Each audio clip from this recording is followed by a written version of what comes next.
Miss Manju, you're ready, no? Okay, she's ready.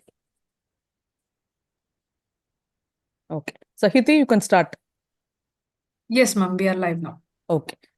I would like to welcome all of you to the first program of 2025.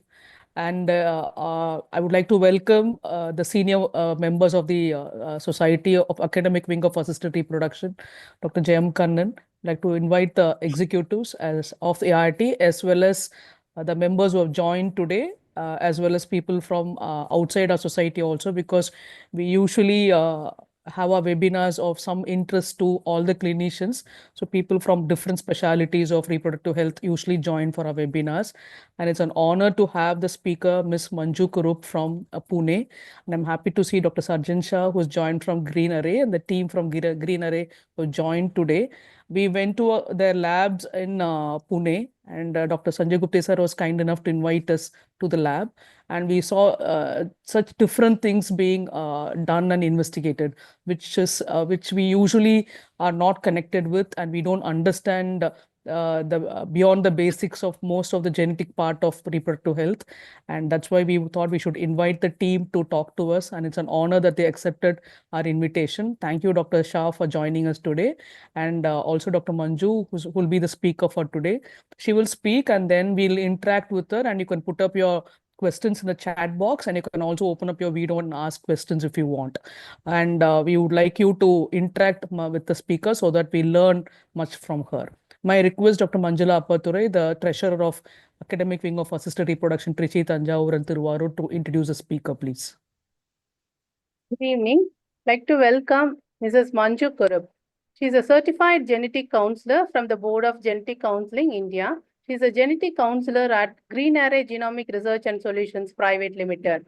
She has done her MSc Biomedical Genetics from Vellore Institute of Technology. She has done more than 6 years of experience as a genetic counselor.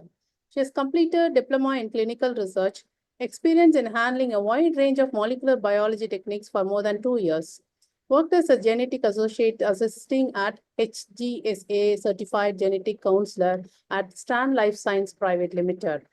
She has worked as a genetic counselor at Datar Genetics Private Limited, handling pre-test and post-test counseling in oncology for Dr. Anand Bhushan Ranade. Worked as a scientific officer and a genetic counselor at Ayugen Biosciences Private Limited, mainly focusing on oncology, reproductive genetics, and consumer genomics for more than 3 years. She has presented posters at the annual international conference organized by BGCI. She is involved in clinical research projects for more than 2 years and has contributed in ICMR-funded research projects. She has conducted webinars on genetics for patients and healthcare providers. She has published research articles and case reports in academic journals. She's going to talk us about genetic testing in women's health, the practical applications from prescription to interpretation. Over to you, Mrs. Manju.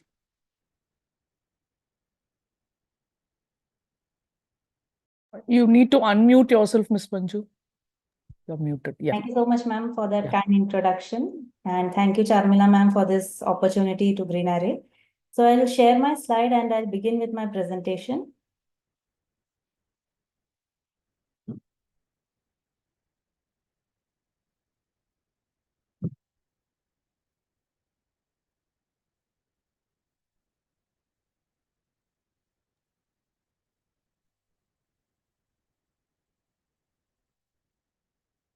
Is the slide visible now? Yeah, it's visible. You're audible also. Yeah. Okay. Okay. So I'll start with my presentation for today.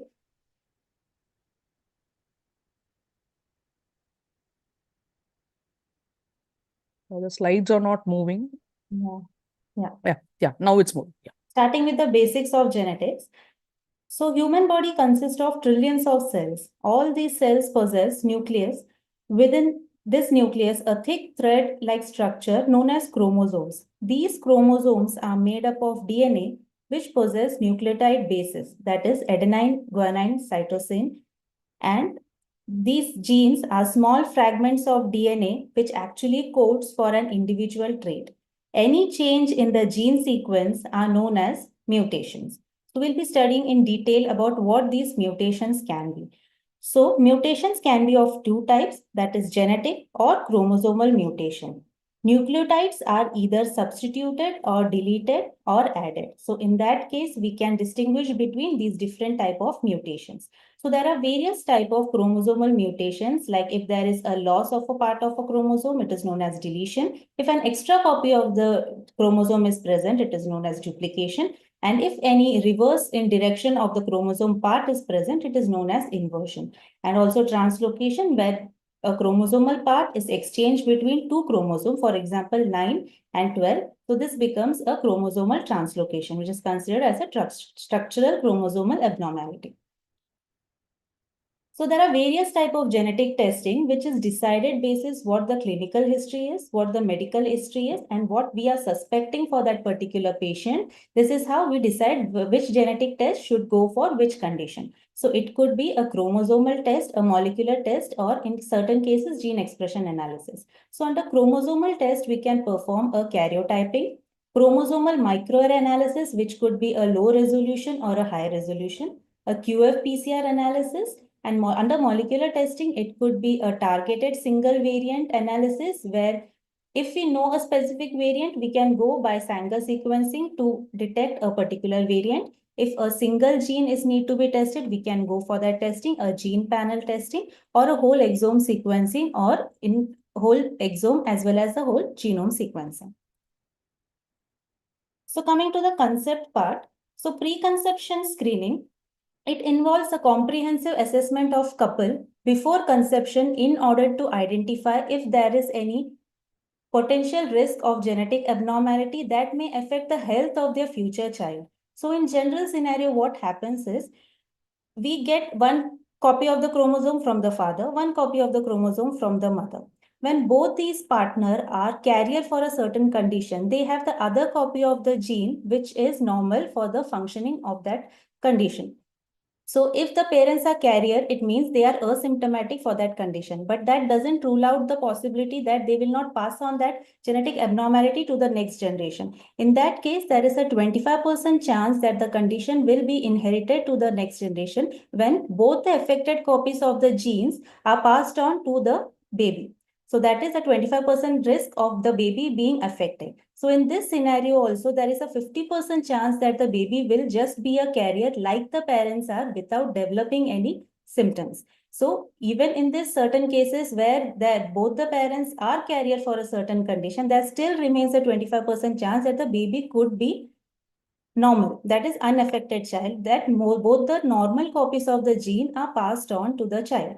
So this happens in case of autosomal recessive condition. So this is the main concept of doing a preconception screening. That is, without any family history, we can actually know by testing the parents if the next generation has any risk of developing any condition.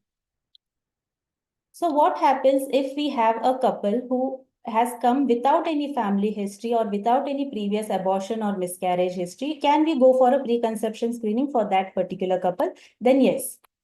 Preconception screening becomes critical in India because if we look at the statistics, over 50 lakhs of people are diagnosed with single gene disorders and over 10 lakh babies are born with genetic disorders every year. Not only that, 20 to 30% of all infant deaths are due to genetic disorders. 1 in 100 babies are born with an inherited disease. So 80% of the babies born with this inherited disease have no known family history. So we cannot restrict to only family history for prescribing a test for genetics. So what could be the clinical indication? In this case, it could be a consanguineous marriage, that is married within relation, or if it is an advanced maternal age for the couple, or if they are going for any assisted reproductive techniques. So we also have an ACMG guidelines which actually says that recommending all pregnant patients and those planning for a pregnancy, no matter whatever their ethnicity is, they should be considered under Tier 3 carrier screening, which corresponds to the disorder with a carrier frequency which is more than or equal to 1 in 200 and also includes X-linked disorders. So these are the recommendations that we have from ACMG, that without any family history, we can go for a preconception screening and recommending testing like SMA, DMD, Fragile X or HBB, beta thalassemia and CFTR mutation. And if there is any consanguinity seen, we can also go for a couple carrier screening. So here we have a case, so which will actually clear this idea. So a non-consanguineous couple with no family history, they actually opted for a genetic carrier screening where a mutation was detected in the HBB gene. So we know HBB gene is associated with beta thalassemia, which is again an autosomal recessive condition. So with this information, what they got to know is that they have a 25% risk that the baby will be affected with this condition, which actually helped them make an informed decision regarding their pregnancy. This was a very short and the direct case. So coming to the next part, so this was without any family history. So if in case there is a family history or there is a recurrent pregnancy loss history, we can go for a karyotyping, a chromosomal microarray analysis, or it could be also an option for carrier exome sequencing, single gene or a gene panel. It all depends on what the history is and if there is anything suspected for this particular patient. So if we see 3 to 5% of the multiple spontaneous miscarriages cases seen, the parents are detected with chromosomal abnormality in both the parents or either of the parents. So what could be the major causes? Balanced translocation or reciprocal translocation, which is around 59% if we look into the statistics. So here, chromosomal abnormality in the couple are considered to be a strong etiology for recurrent abortions. Thus, parental chromosomal analysis is recommended to assess the genetic cause of recurrent pregnancy loss. So majorly, if it is an early pregnancy loss, what we suspect is it could be a balanced translocation that is leading to this chromosomal abnormality or spontaneous abortion. So when to go for a karyotyping test and when to go for a chromosomal microarray analysis. So there are certain indications that we look into for a karyotyping test. So like I mentioned, if there is a case of early pregnancy loss or multiple miscarriages in a couple or any advanced maternal age, in that case, the first line testing will always be a karyotyping. So here in karyotyping, what we detect is a numeral and the structural abnormality, and it could be the loss or a grain of chromosome between 5 to 10 MB. So it helps in detecting balanced as well as unbalanced translocation. So coming to chromosomal microarray analysis. So in this case, we have two resolution. One is the low resolution and the high resolution.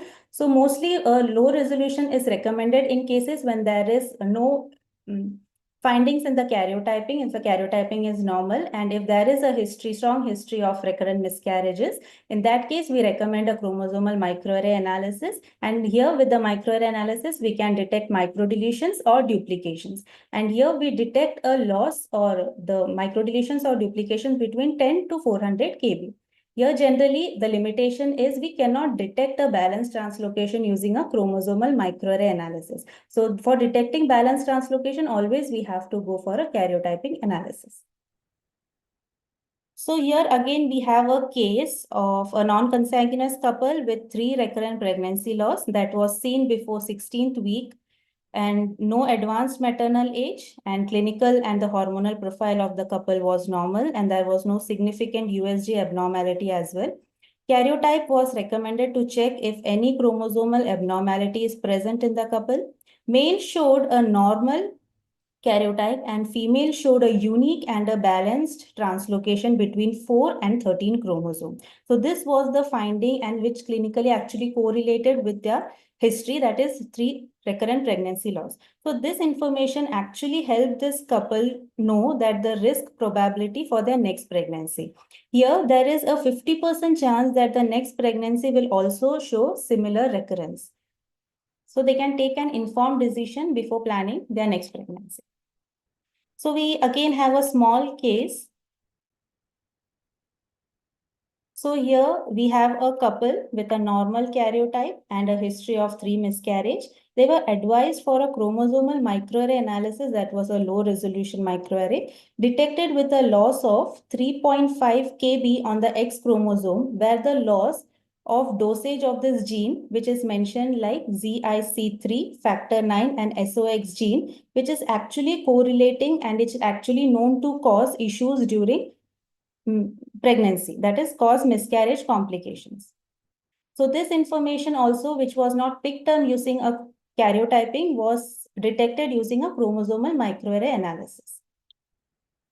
So coming to the next part, so this was regarding multiple pregnancy loss, or if there was any previous baby affected with a chromosomal abnormality, we go for a chromosomal abnormality check with a karyotyping or a chromosomal microarray analysis.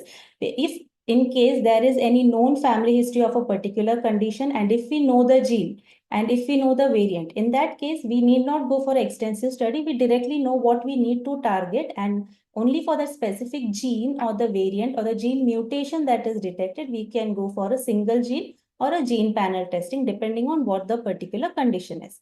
So if in case we do not have an indication like what could be the history and what is the indication or the condition we need to see, and there are multiple factors we need to consider, there are more than one gene that we need to screen, in that case, we can go for a whole exome sequencing, where all the coding region of this gene of the particular condition can be screened. So this will be for a consanguineous marriage couple, and if a previous pregnancy was suspected with a genetic disorder, if there was recurrent miscarriage with normal chromosomal analysis.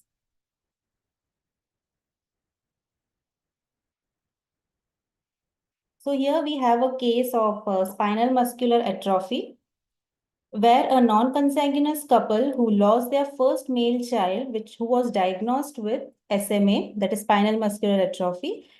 As SMA is caused by SMN1 gene mutation, no genetic test was performed on the baby. So the couple testing was recommended, which was SMN gene.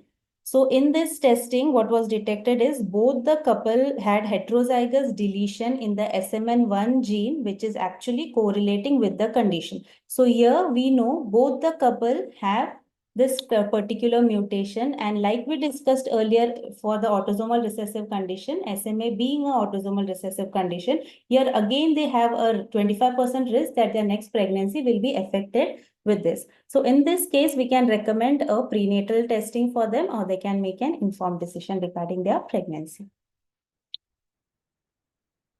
So this is a case where we had to recommend a whole exome sequencing. So here it was a consanguineous marriage. A couple with bad obstetric history was referred for genetic counseling. There was no family history of any genetic condition. Clinical indication were fetal ascites, hydrops, hepatomegaly, and tachycardia. Karyotype was normal and no chromosomal abnormality was detected in the karyotype except a polymorphic variant which had no clinical significance in chromosome number 21. The couple was referred for a couple carrier exome where both the partners were detected with a common mutation, that is NVK gene mutation, for which both the partners were carrier, and this was a pathogenic mutation, which means it is an actionable mutation.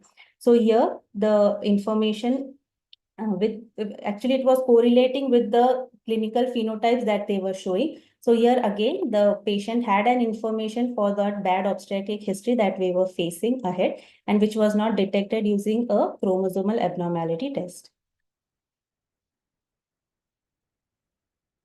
So if we see the statistics, 50 to 60% of spontaneous abortion are associated with chromosomal abnormality. And chromosomal analysis is often a crucial step, and we consider it as the first step when it comes to recurrent pregnancy loss. So if we get an abortus sample to check, we can get a lead of why this recurrent pregnancy loss is happening. And if we can find something significant, that could also be an information for this couple so that they can plan their next pregnancy accordingly. So whether to go for a karyotyping or a CMA. So if we see major single trisomy, there is a percentage of 34%. And if we see monosomy detected, it is around 6%. So approximately 94% of the cases with abnormalities, the genomic or the chromosomal imbalance would be predicted to be causative of the pregnancy loss or the fetal demise. So if we go for a POC karyotyping, the limitation states that if the culturing is not possible, then it is not possible to release a report or detect any abnormality. So in that case, chromosomal microarray analysis could be an alternate option for this, where 90% of the cases we are able to detect an aneuploidy, where a maternal cell contamination can also be ruled out. So in case of prenatal diagnosis, there can be two type of prenatal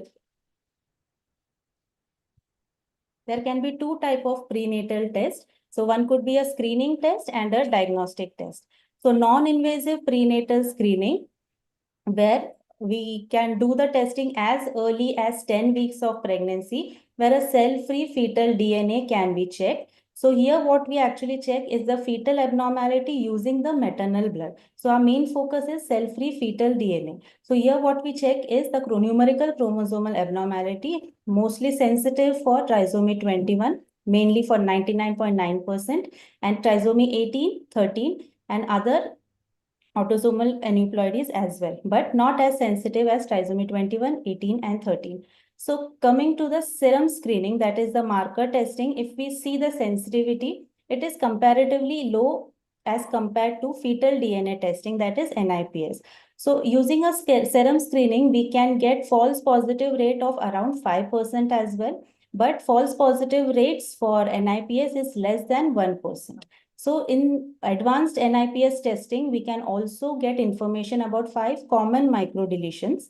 And if you see the sensitivity and specificity for NIPS, it is more than 99% and highly sensitive for trisomy 21. So in case of twin pregnancy, the sensitivity and the specificity is comparatively low in case of twin pregnancy as compared to the singleton pregnancy, because even if we get a high risk, it is not possible to say which of the fetus is affected, if it is a fetus A that is showing a high risk or fetus B. So we have an ACMG guideline which actually recommends, irrespective of what the clinical indication is, irrespective of what the maternal age is, we need to go for a NIPS testing for all pregnant female to rule out common chromosomal aneuploidy as well as the fetal sex aneuploidies. So we also have an ACOG guideline which also recommends the same thing. Every female, irrespective of the family history or the indications, they should go for a NIPS because it is a non-invasive testing and causes less risk to the fetus.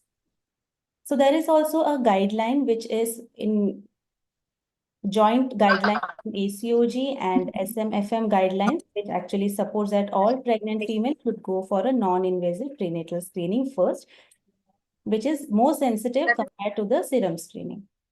So what if we detect NIPS high risk? So in this case, when we go for a cell-free fetal DNA test, if we detect that there is a high risk for any chromosomal abnormality, we cannot take an action directly based on NIPS finding because it is a genetic screening test and we can't take an action basis this screening test. So a diagnostic test is always recommended if NIPS is detected as a high risk. So for that, options could be a QF-PCR test, a karyotype, and a FISH. So when can we go for which test? A QF-PCR can be opted where we have to go for a check for trisomy 21, 18, and 13, where we can also rule out maternal cell contamination. FISH testing, which will be directly a probe-based testing, where maternal cell contamination cannot be ruled out, and karyotyping, where all the structural and numerical abnormalities can be ruled out. And here the turnaround time is a bit high compared to QF-PCR and FISH because we need to culture in karyotyping. Only after that we can go for the analysis part. So can QF-PCR and FISH be used as a standalone test? It cannot be. FISH cannot be used as a standalone test because, as discussed earlier, it cannot rule out maternal cell contamination. So always FISH test has to be combined with a karyotyping test or a chromosomal microarray analysis for chromosomal abnormality in invasive samples.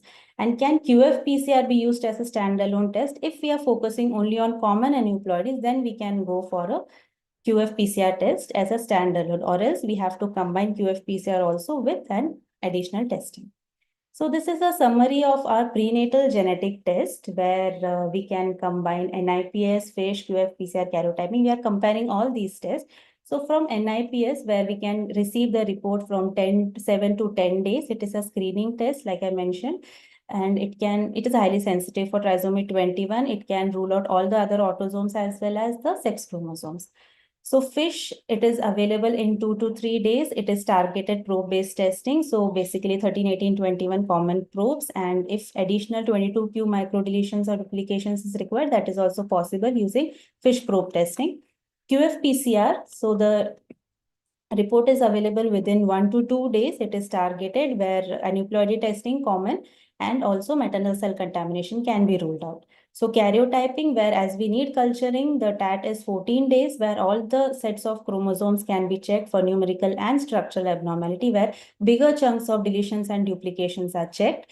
And in chromosomal microarray analysis, where the reports are available within 10 to 15 days, where 20 to 200 kb of loss, microdeletions or duplication can be checked. So coming to the molecular DNA-based analysis, when there is a family history or we know the specific condition is their family history or this is the risk factor that we need to check, in that case, we can go for a single gene testing, which will be mutation specific. And if we have to go for a multi-gene testing, in that case, we can go for a next generation sequencing, where multiple gene can be checked. Mentioned earlier, if we know exactly what the condition is, and we can go for a particular panel testing, or if we are having no lead like what could be the condition and we are suspecting 1 or 2 cases, then in that case a complete exome sequencing is recommended, where most of the Mendelian disorders can be covered. So this is a case.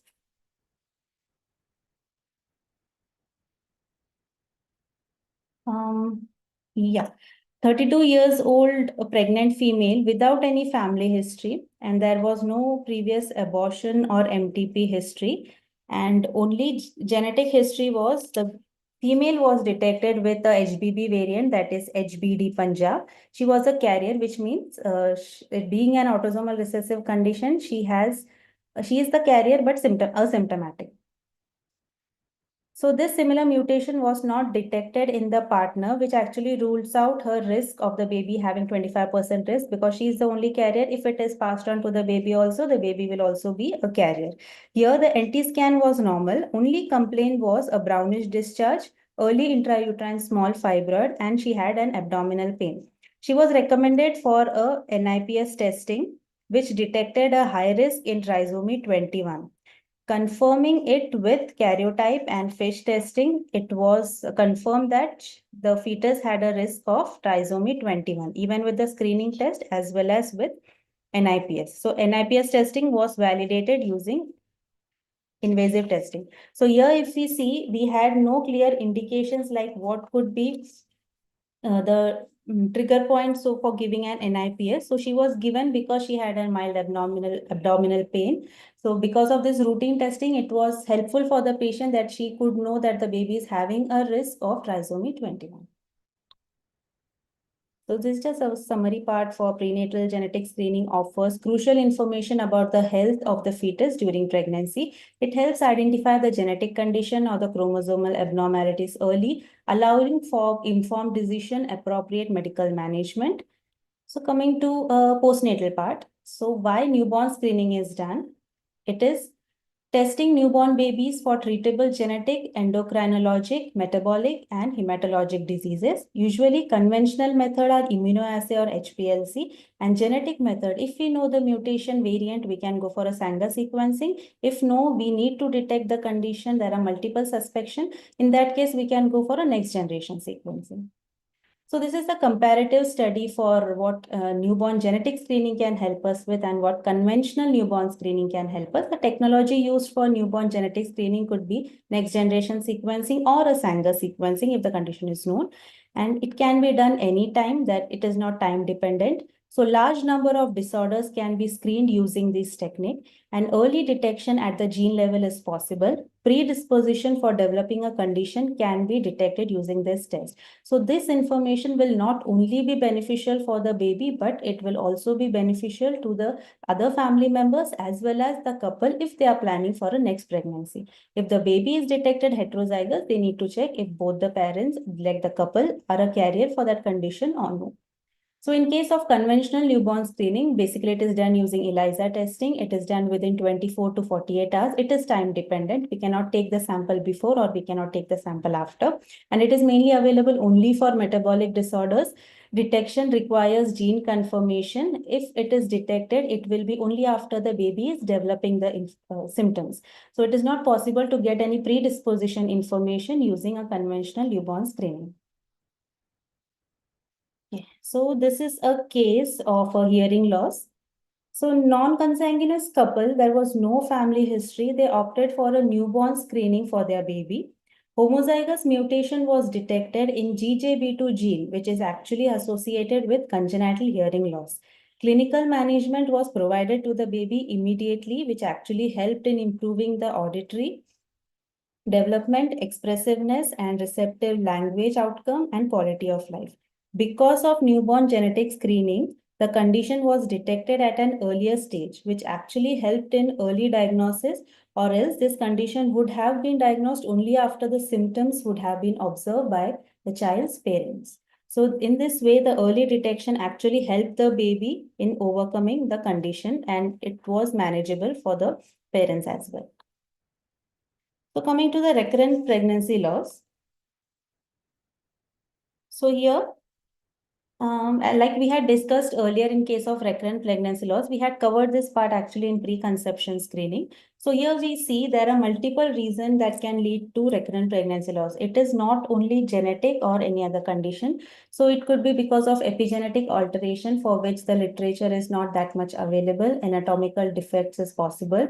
Infection could be one reason, autoimmune disease, endocrine disease, or if there is any family history or there is any genetic mutation that is running in the family, that could be one reason.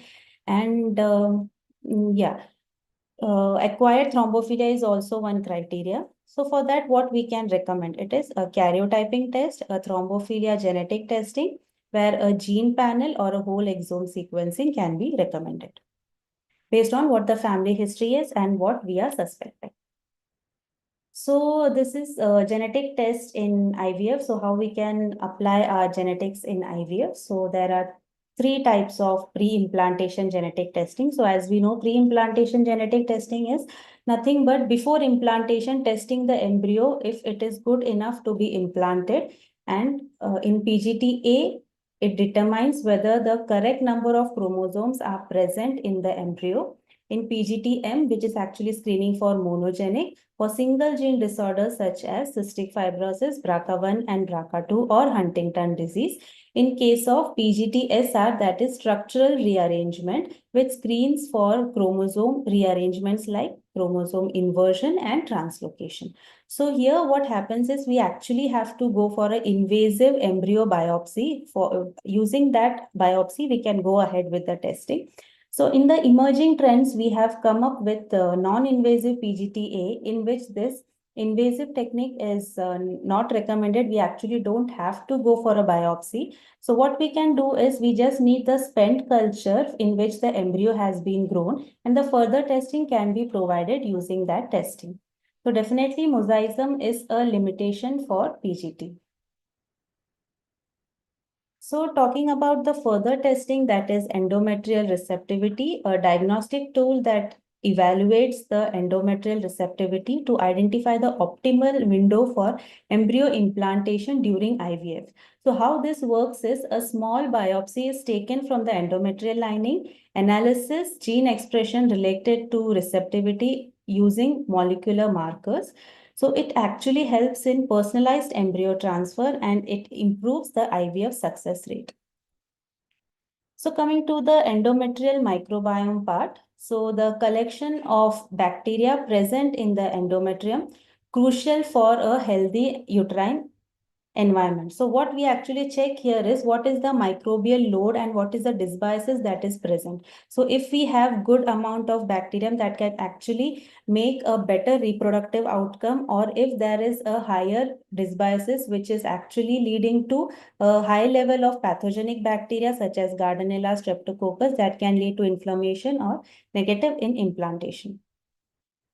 So what we can do is we can combine both these tests. So the best part of combining both ERA and endometrial microbiome is it becomes a right time and the right environment. So combining both this test can actually increase the likelihood of successful pregnancy by targeting two critical factors of implantation, that is the good environment and the right time of implantation. And also PGT, which can actually help us rule out that there is no chromosomal or single gene disorders or structural rearrangements.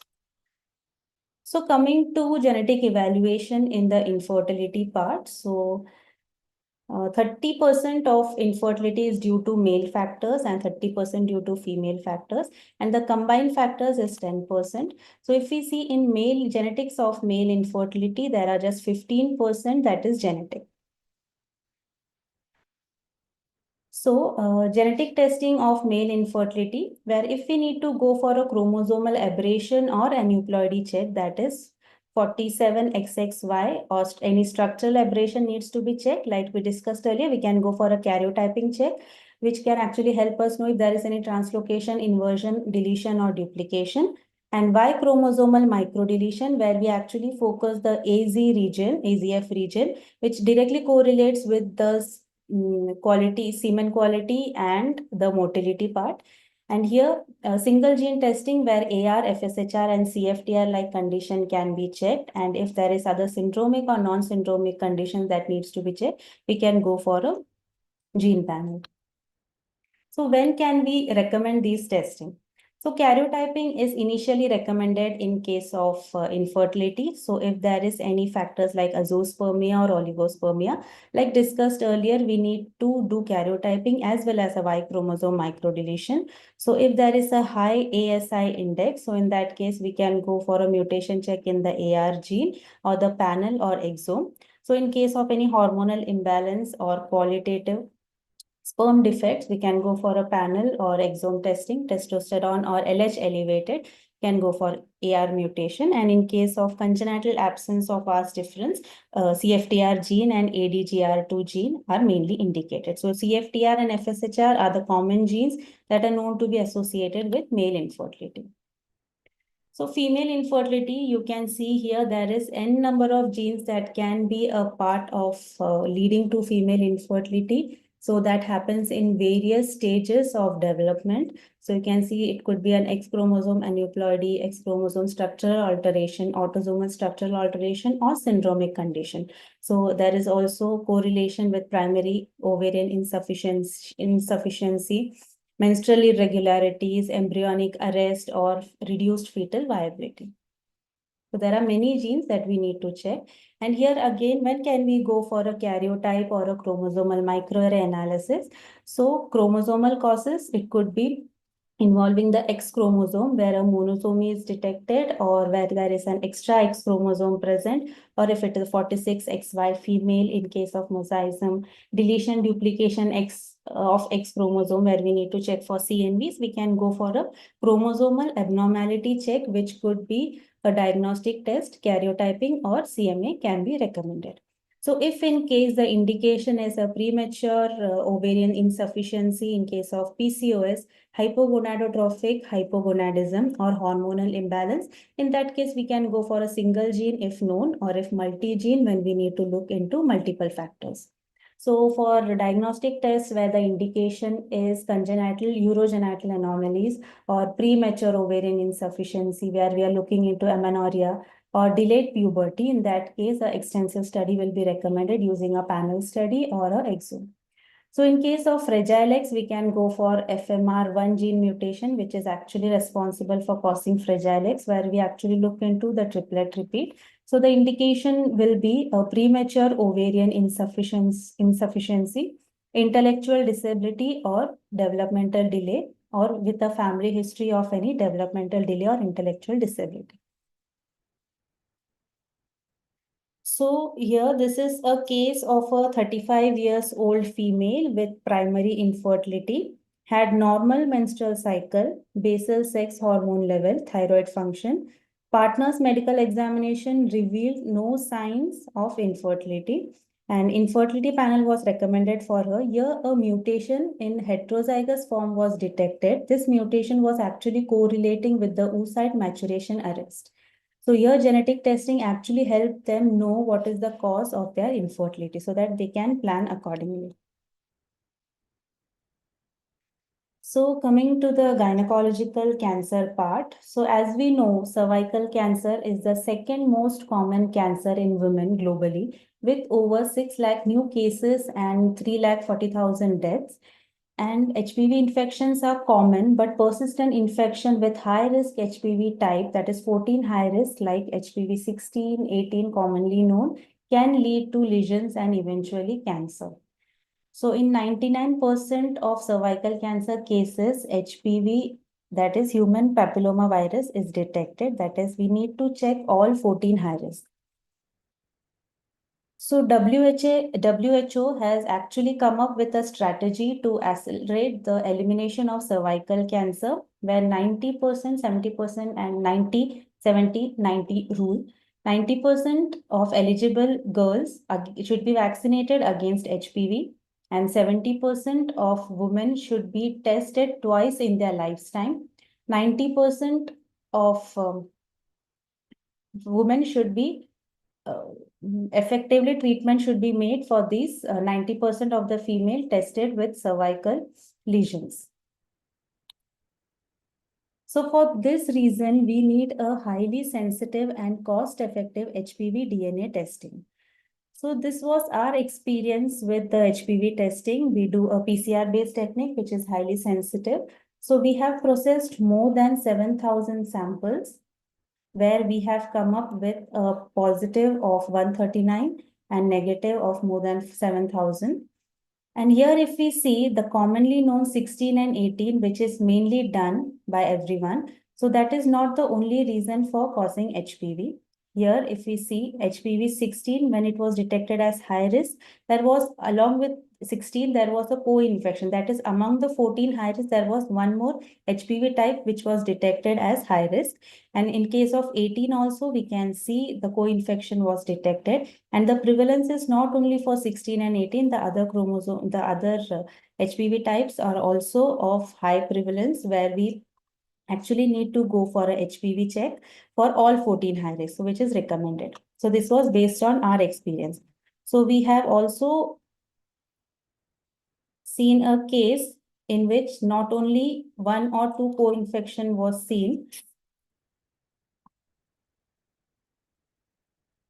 So we have also come up with a positive sample in which 9 HPV types, that is high risk type, was detected as positive.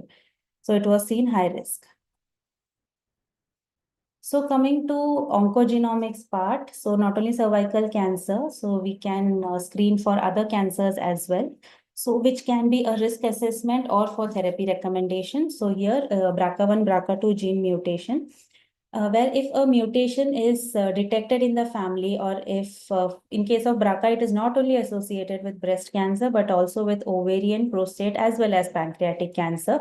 So if there is a family member who is affected with prostate cancer, pancreatic cancer, or there are multiple cases of breast cancer that too are late onset, in that case, a BRCA1, BRCA2 testing can be recommended. So if there are any other cancer types that we need to look into with BRCA1 and BRCA2 along with that, and we know BRCA1, BRCA2 are mainly associated with breast cancer, but those are the not only the two type of genes that are actually associated with breast cancer. There are other genes as well. So in that case, if we need to check the other conditions like risk for breast, ovarian, prostate, pancreatic, endometrial or thyroid cancer, in that case, we can go for a hereditary cancer panel check. So coming to the therapy recommendation part. So as we know nowadays, if we detect a mutation, we can actually correlate it with some FDA approved drug. If there is a drug that is actually targeted on that mutation, we can report it along with the testing report. So for which we need a block, after the biopsy, the FFP block that is prepared, we can go ahead with the testing on that block, which will be specifically for somatic mutation testing, where we can get the treatment option which could be beneficial for the patient. So we all know the case of Angelina Jolie. Her mother died of breast cancer and she was detected with a BRCA1 gene mutation, similarly like her mother. So she estimated that there was an 87% chance of developing breast cancer and there was a 50% chance of developing ovarian cancer. So she took a call for herself. She had a preventive bilateral mastectomies and reconstruction done. So genetic testing has actually helped in identifying the risk of certain disorders so that preventive measures be implemented as soon as possible. So coming to the recent advancement, that is personalized nutrigenomics. Nutrigenomics.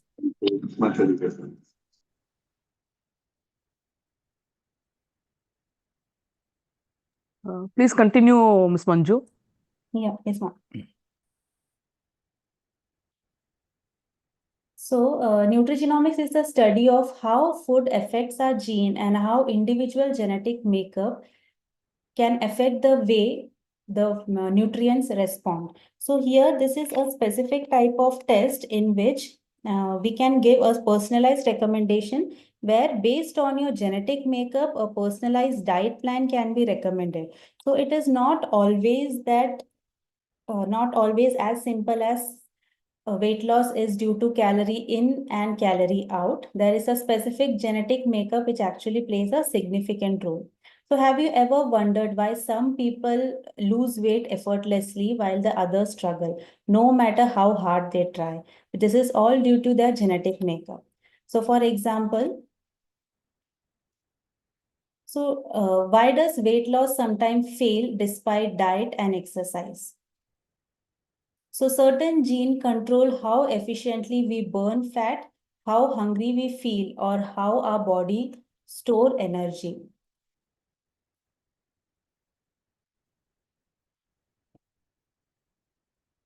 So we have an example of people with a variant in FTO gene might feel hungrier and find it harder to lose weight. So what happens when there is a normal polymorphism detected or if there is a genetic polymorphism, which is actually related to obesity that is detected?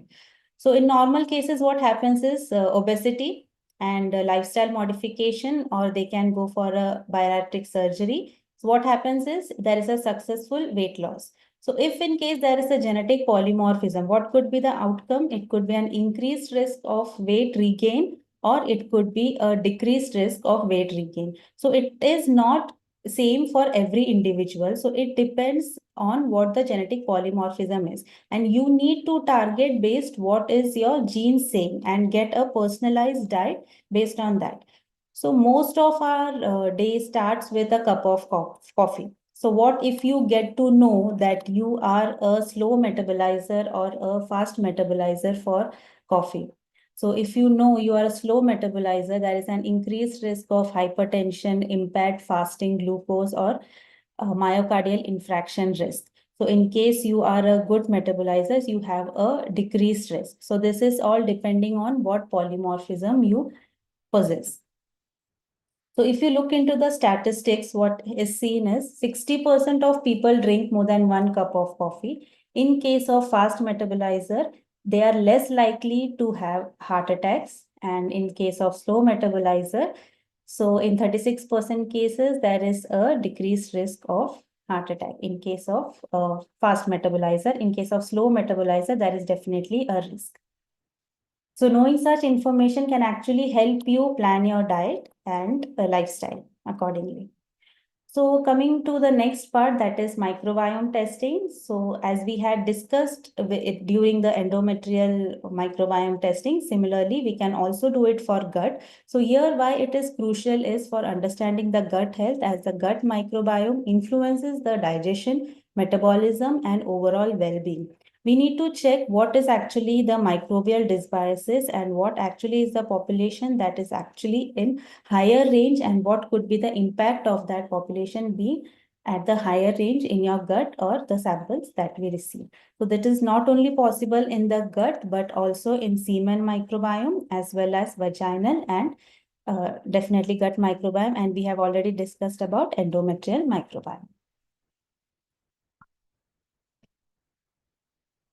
So this is again a case study from our lab. So what we have observed is there was a in semen microbiome testing. So we have actually observed that there was IUI failure in the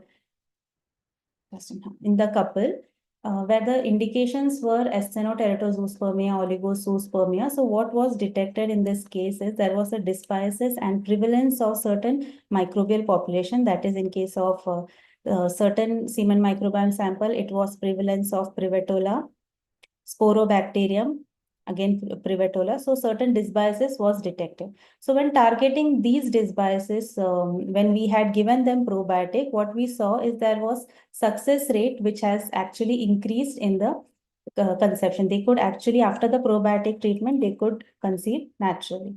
So that was our observation regarding these 6 cases.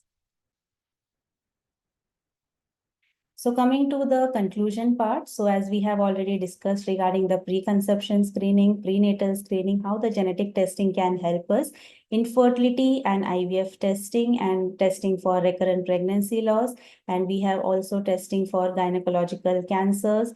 And all together, what we summarize is all these testing actually help us empower personalized care, enabling early intervention, better treatment outcome, and also helps families and patients make informed decisions regarding their pregnancies.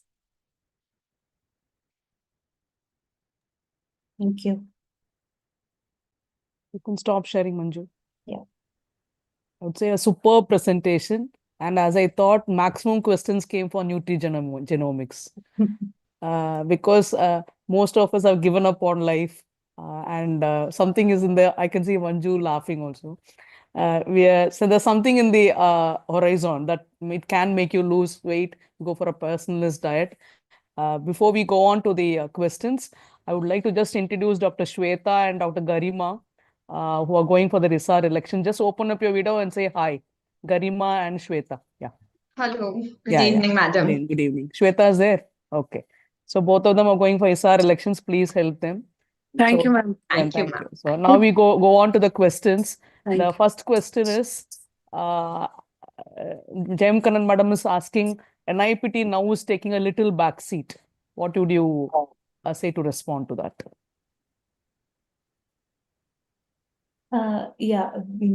So one main thing is information regarding NIPT testing, and in India we don't have a specific guideline, but if we see other guidelines, it actually recommends that without any indication we should actually go for a NIPT testing. So if we see the sensitivity part also, we should go, but maybe a lack of guideline could be one reason where we are lacking. Madam. I think you had the discussion last week at Tirupati, where the embryologist was very specific. Even in IVF pregnancies, of late, in the last 6 months, NIPT is less being done because this has not found to be so much in need in all pregnancies without specific need. So just because it's an IVF pregnancy or after 35, NIPT is not giving any better the same. NIPT done, non-NIPT done, the results are same. That means it's an additional test. That is why 2020, everybody was doing NIPT. My hospital has done a lot of NIPT at that time. But now, 2025, we are little taking a backseat. Unless specifically indicated, NIPT is not being taken up now. But suppose it's a recurrent implantation failure, I think you can do. The indicated cases, it's okay. SFMM came with this thing, all pregnancies should be screened with NIPT. That is what Manju also presented. Society of Fetal Medicine and ACOG in 2020 came out with a uniform categorical statement. As we are doing a diabetes screening and thyroid screening, HIV screening for all pregnancies, it said like that. Now, after that, this thing has little taken a backseat. Even in this thing, the small for gestational disorders, RCOG, Green Top Guidelines number 31 or something, 2024 May, has not taken up too much on NIPT. After that, the tempo has come down. Dr. Shah? Yeah, so our observation has been that, with NIPT is replacing the double marker. So with the sensitivity of double marker, as madam correctly said, after 35 years of age, double marker usually comes positive because the algorithm is set like that. So to replace the double marker, NIPT is an ideal test as far as Indian scenario is concerned, because as Manju also pointed out, there is no guideline, even the insurance does not cover it. So these are the reasons why, in our GDP, uh, the pricing is always an issue. We are trying our best to, reduce the pricing. We have got it down almost to 6,000, 7,000. Now when we started the lab, it was 25,000. So more people will do it. It's like COVID, we started with 5,000 rupees a test and ended by 350 rupees. So Okay, okay. more and more people doing it will help it. Okay. And Dr. Rupali has asked, do you suggest Alapart post 20 weeks? I didn't understand the question. I also went through, I wanted to know what is AART. Dr. Rupali, can you open up your video and ask that question? I don't understand that. She's there? What is And AART? okay, Dr. Natesh Prabhu has asked, like, how much probability of having trisomy 21 is there if there's a risk as mentioned? How sensitive specific is it? Won't it create panic? Please explain. I think you're in a very pessimist mood today, Natesh. But the question is, how much probability? Natesh, can you open up your video and ask the question? Yeah, ma'am, same thing you have asked. Ah. I'm not being pessimistic. I suppose if we want to sometimes advise a patient, we should be sure how much importance is going to be there for them. That is the reason. So if we talk about the sensitivity for trisomy 21 detection by NIPS, it is highly sensitive. More than 99%, it is sure that if NIPS is detecting, invasive testing will also detect it as positive.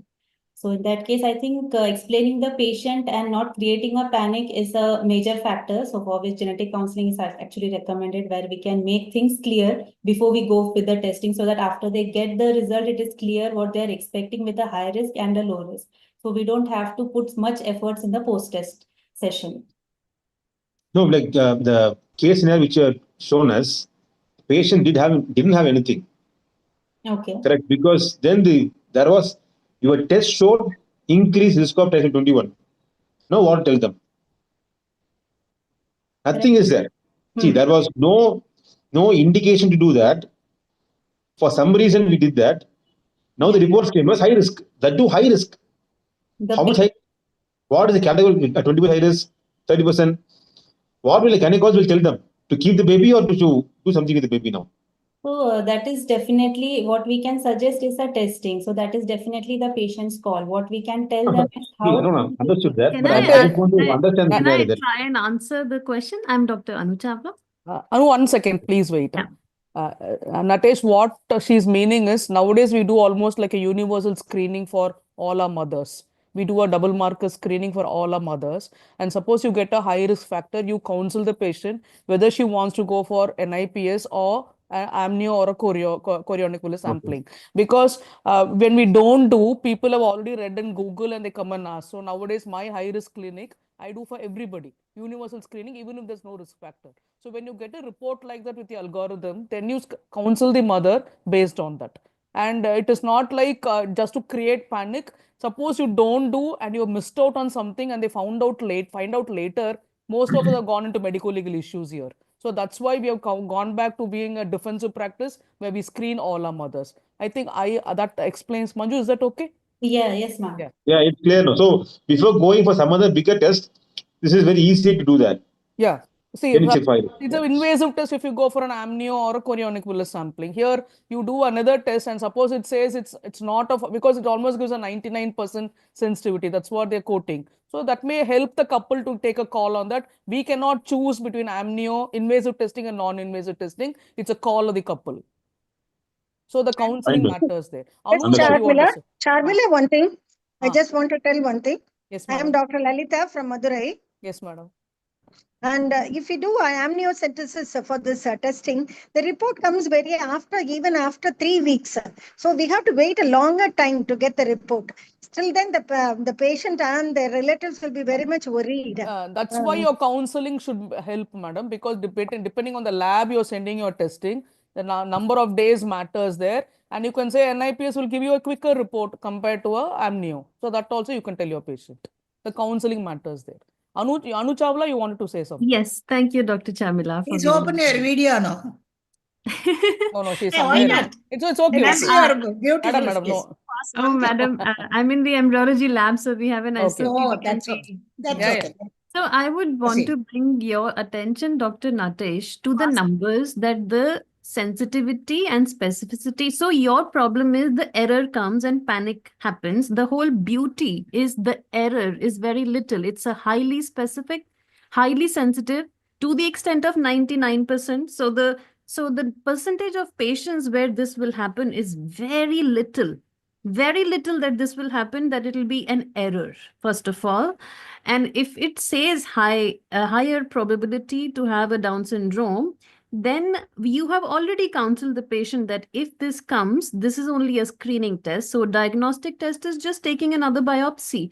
And who wouldn't want to know at an early stage of pregnancy if the baby is a Down syndrome? And what your concern is that we are creating panic. We are not actually doing that, because this, out of all the options available, this is the most sensitive and specific, and hence the least error. So if you compare it with PGTA that we do in embryos, that has even 7% of errors in the best hands. Even then patients do that. And this is less than 1% error. So I think that is the whole point why we want to do this, that panic is not created, you know. Thank you, Anu. Thank you. Jayam Madam wants to say something. With this, we are trying to prove 6 per 1,000 of the normal low-risk women can have this trisomy. That is why, in order to give this 6 per 1,000 people assurance that they have a good baby, or if they have this problem, terminate it at an earlier stage. That is where NIPT uniform universal screening can be done.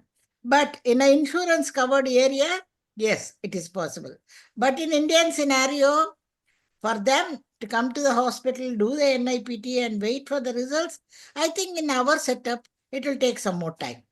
I am not against this universal screening, but it is little taking a backseat because it has been specifically now come as required in cases where there has been a previous pregnancy problem. Yes, Dr. Natesh has that's all. asked another, thank you, ma'am. Dr. Natesh has asked another question. What is the indication of newborn genetic screening when there are no risk factors or any suspicion of any particular issue? And what is the sample which is needed from the newborn for the screening? Manju, you have to unmute yourself. So we can go with a blood sample or a heel prick sample for the newborn screening. So we need 2 DBS card. So what usually we recommend is newborn can be done as a routine screening, at least for metabolic conditions. So we specifically at Green Array have a short panel which actually covers conditions that actually has some management plan. So that is what we actually recommend as a routine testing for newborn. And we can do it with the blood sample. So because it is a baby, heel prick sample is sufficient. How And, about cord blood? Cord blood is also recommended in this case. Yeah. That is very easy. You can store the cord blood. If you want to do the test, or discard the cord blood. And Okay. Natesh, the indication should come from the clinician. Charmila, They ma'am. they are the lab person who will do it according to your indication. Thank you. Charmila, I want Yes. to ask one thing. Yes, Madam Kalpana, Madam. She has Yes. covered many things, but many patients are coming to us for premarital counseling also. Okay, And ma'am. what's about vitiligo? Vitiligo. Yes, go Usually बोलते हैं. screen a Yes. patient with vitiligo. Any genetic factor in it? Vitiligo is not actually associated with any genetic mutation. So there is very less literature that it could be genetic. So what we can see is take a complete family history, and we can see if there is any associated condition with this specific factor. Or else for vitiligo, we usually don't recommend specifically if there is only a history of vitiligo. What we can explain the patient is there is no genetic aspect, but still if they want to go for a carrier screening, they can definitely. But definitely only for vitiligo, we don't. And Dr. Or Natesh has asked, with a patient with unexplained infertility, karyotyping is indicated, and after doing it, will there be a therapeutic implication? What he means is for unexplained infertility is a karyotype indicated. Yeah, and in case of unexplained where karyotyping has shown something, definitely there is no therapy for any genetic mutation. What if any mutation is detected or chromosomal abnormality, what we can explain the patient is what could be the recurrence risk for the next pregnancy, or if there is a recurrence risk, we can give them options, what they can opt for, any assisted reproductive technique, or that could be one option. See, So this these question has always been in my mind. A very, very rich patient, cost is not a factor at all. Has come for a preconception counseling. They want to rule out any genetic condition before they conceive. What is the test you will advise? So Exactly. in this case, like I mentioned earlier, as tier 3 clinical indication, so what ACMG is recommending is there are certain factors like SMA, DMD, these are autosomal recessive conditions. So if we go for an extensive study for a asymptomatic couple, so in the pre-test counseling, we should make clear we will only be checking if there is any pathogenic variant, that is actionable mutation. We cannot give an answer if there is an uncertain significance, where literature survey is very less. Where there is no evidence, if that is detected, we cannot report that. So we have to make it very clear that we are testing only the pathogenic thing, and we can recommend as per tier 3 SMA, DMD, Fragile X, CFTR, HBB mutation, which will also cover sickle cell, and if required, a couple carrier screening. So what is the test I should name it as, I'm asking? Because we always write only karyotype. Only karyotyping. So we write that, but what I'm asking is what is the ideal test I should ask for? Genetic carrier screening. Genetic carrier, okay. That Genetic is what carrier we screening. usually call it as targeted screening. How much will it cost? How much will it cost? I think Surgeon Sir is the best person to It will answer. cost around Genetic carrier testing. 20,000. Cost around how much, sir? 25,000. Okay, that is affordable. I think they can do that. Will So it now, include single gene disorders also? yes. As Will that Manju, include single gene disorders also? yes, most of the single genes it will cover, and also what Manju mentioned, SMA, DMD, which we see it more often. So those will also be included. Okay. Very good. Dr. Natesh? Will the report have... one thing. Madam, Lalita, madam, 1 second. Dr. Natesh wanted to ask something. Yes. Yes. Will the report have any like interpretation that these mutations not advisable for IVF or ICSI, something like that? So that we can tell the patient? They won't say all that. You have to go through the literature review and find out what we can say. So is it 25K per person or 25K for the couple? Per person.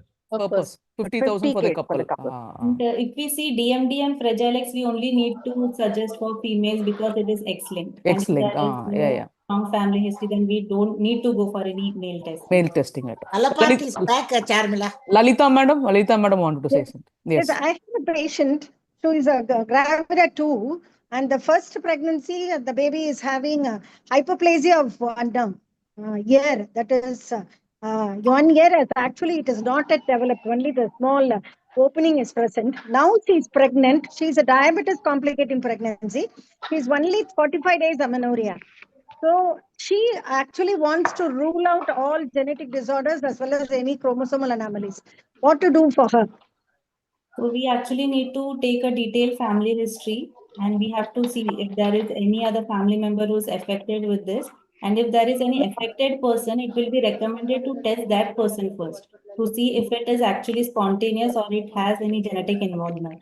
So if there is anything genetic that is detected, then we can go for suggesting any additional test during the prenatal stage. So that is how genetic testing works. Already testing a proband is recommended first. If you don't have a proband, what will you do? No family history at all. No family history. So what is the actual genetic test to be done? You don't have, you will not have much of choice at all, madam, because you don't know what to see. So what are you going to ask for? So we'll have to actually see the complete medical history of the first baby, and we have to see what is suspected. It could be a genetic mutation associated, or if we have to go for a chromosomal analysis. Can you test the first baby? Yes, that is that you can do, Lalita madam. Yeah. You can to go for a genetic screening for the first baby. Find For out the what first baby. find out what Yes, is find out whether anything is you find out something, and then you go on to advise for this pregnancy as a prenatal testing, not prenatal, during the pregnancy, between amnio or a chorionic villus sampling, depending on the gestational age when you identify. Yes, okay. She's now only 45 days. So we can go for chorionic villus sampling. Okay. No, but check the baby first. The first Yes, baby first to definitely. find out what is actually there. Then you should go. Okay. Otherwise, it will be unnecessary. Thank you. Okay. Thank you, ma'am. So the interesting questions on nutrigenomics. Would Manjula want to ask anything? Manjula Apathure. She was very interested in that. So the question is, hybrid vegetables and fruits, can they affect our genome? Dr. Soundravalli madam is asked. Is anything on that? Hybrid vegetables and fruits? They will not affect our genes. So what nutrigenomics says that how we react to food. So what we are taking, as Manju said, coffee. So consuming coffee, how it gets metabolized in the body. So with hybrid, maybe with the amount of nutrient it will differ, it will not affect our genes as such. It will be more of an nutrient deficiency what we need to look into. So what we keep talking about, those ultra processed food and all. So these are all the chemicals and nutrition deficiencies which affect our body. But so actually, it may be seen in our the next generation probably what you have eaten now. Yes. Okay.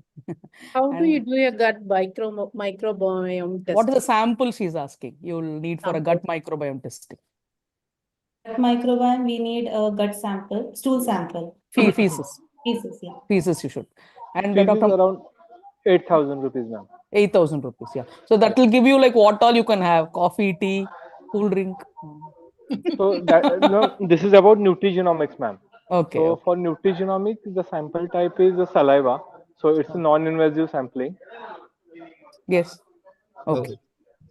And Dr. Natesh Prabhu as pessimistic as ever for this day.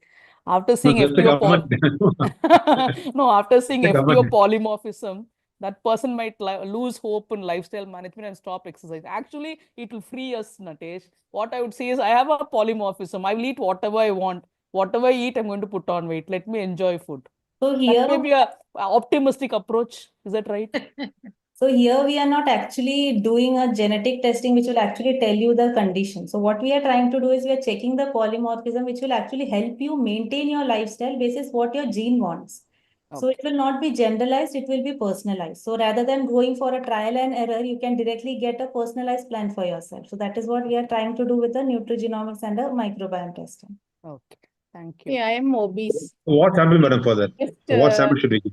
You should give your saliva or feces. What is it, Manju? Okay. Advisable? Okay. So nutrigenomics, we need saliva samples. For microbiome testing, we need stool samples. Which will give us the personalized diet plan? Which will give us a personalized diet plan? Both nutrigenomics. We have to do both. With nutrigenomics because we have certain panels called diet panels, fitness panels. So one will tell you what to eat, and other will tell you how to exercise. Oh, how much does it cost? Cost is, ma'am, around 8 to 10,000 rupees, ma'am. For Yeah, 2 panels. Each of them. Yeah, Each of them. Yes. Instead of spending in the gym, spend on this, Natesh. What to eat and what to exercise. Yeah, I'll tell you a small story, that why we see US, Russia, European countries always higher on the higher stand in medals in Olympics. Because they've done all that. Okay. And in India, we always say bhag milka bhag, but that doesn't happen there. There they decide one is 100-meter runner or a 400-meter runner. Meters run. Okay. So that's on nutrigenomic testing. It's too late for us, but I think the next generation can at least start that. And I think they've answered Shweta's question also. And Garima said it's an excellent and very informative lecture. Dr. Murugan Soundralingam is asking, what probiotic supplement can be prescribed for male infertility? I think the treatment part, you have to decide, doctor, because the lab will give you the reports. Then you have to decide what probiotics will help there. And both Dr. Shweta and Dr. Anu Chawla have thanked. Ma'am, we are also recommending probiotic after the testing. No, they're asking what actually the probiotic you advise. What is that? Yes, ma'am. Actually, based on the reports, we recommend the probiotic as well. Okay. Well, you give the report also, which probiotic will be useful. Yes. Along with the detailed report, the recommendation will go with the probiotics. And it will be a generalized recommendation based on what dysbiosis is detected, what is the population that is detected. So it will be... Rupali is back. Ask her what is Alapat. Madam, everybody is very curious about that Alapat. What is it? That was a typing error. It was Open NIPT. this video. No, what is actually the question, madam, then? It is actually NIPT. Okay. Yeah. You know what I did? I went into On the phone, it was a typing error. Sorry I about thought it.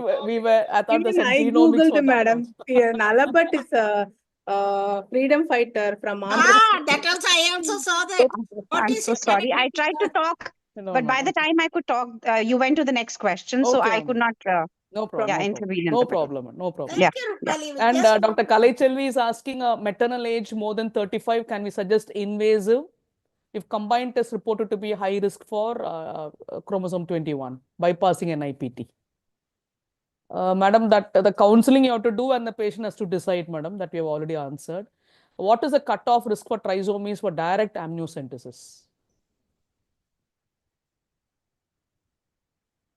Yeah. Madam, that will come in the report, no? Even if NIPT says it is 99% positive in all ART pregnancies, now with 24 weeks of allowed abortion, at 19 weeks an amnio can be done, at 21 weeks you'll get the report and the patient can be suggested. Because especially in ART pregnancy, just with NIPT, we will not be going in for terminations. Isn't it? Yes, ma'am. Yes, Thank you. ma'am. Yeah, thank you, ma'am. I think we have come to the end of the Yeah, lecture. still we Time have is well. 70 people Oh, sitting there. Madam, genomics. Everybody wants to know the diet now. We'll have a next talk about that. So I'd like to thank all who have joined, and I would like to thank Dr. Anu Chawla, Dr. Natesh Prabhu, Dr. Rupali, Dr. Usha, as well as Dr. Lalita, who have congratulated the speaker. I'd like to thank Miss Manju Kurup for that excellent lecture. You opened our eyes. Most of us are old people. We don't update ourselves. But when we listen to genetics in a very, very crisp manner, it, I think, drives the point across. Thank you so much for that very, very wonderful lecture. I'd like to thank Dr. Sajan Shah for joining, as well as Mr. Atul, who was the reason for the coordination. And thank you so much. Yeah. Garima Thank Shweta you, voted. thank you. Now, Madam. Voted.